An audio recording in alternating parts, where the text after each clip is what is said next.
রক্তের সম্পর্ক বলতে কিছু নেই, খালি পকেটে পৃথিবী ভয়ানক। টাকা না থাকলে নিজের আপনজন তো দূরের কথা, মা বাবাও তোমাকে চিনবে না। খালি পকেটে সত্যি পৃথিবী ভয়ানক।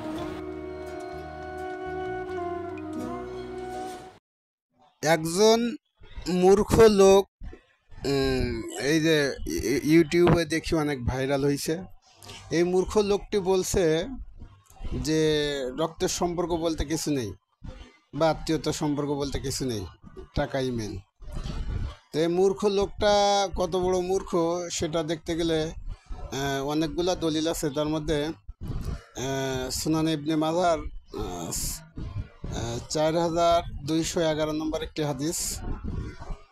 এখানে হাদিসটা হল আন আবি বাকারাহ কলা বাকারাহ রাদিয়াল্লাহু তাআলা আনহু কল কলা রাসূলুল্লাহি সাল্লাল্লাহু আলাইহি ওয়াসাল্লাম মা মিন জানবিন আজদারু আন ইউআজ্জিলাল্লাহু লিসাহিবিহিল উকুবাতা ফিদ দুনিয়া মা মা ইয়াদ্দাখিরু লাহু ফিল আখিরাতি মিনাল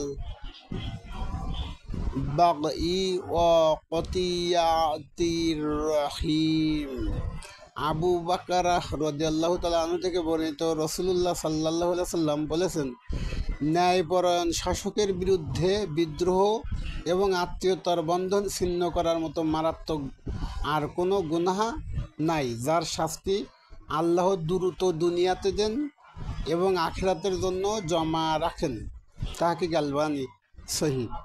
তিরমিজি, আবু দাউদ, আহমদ, মুসনাদ আহমদ সহ আরও বহু হাদিস গ্রন্থে হাদিসটা আসছেন। তাহলে ওই যে মূর্খ লোকটি বলল যে এই আত্মীয়তার সম্পর্ক বলতে কিছু নেই, রক্তের সম্পর্ক বলতে কিছু নেই, এটা কত বড় মূর্খ! এই জাতীয় মূর্খ থেকে আমাদের সকলকে হেফাজত থাকা জরুরি।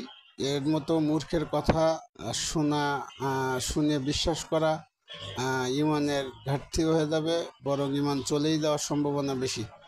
এজন্য টিকটক আর মূর্খ থেকে নিজেকে সাবধান রাখুন। ইনশাল্লাহুল আজিজ।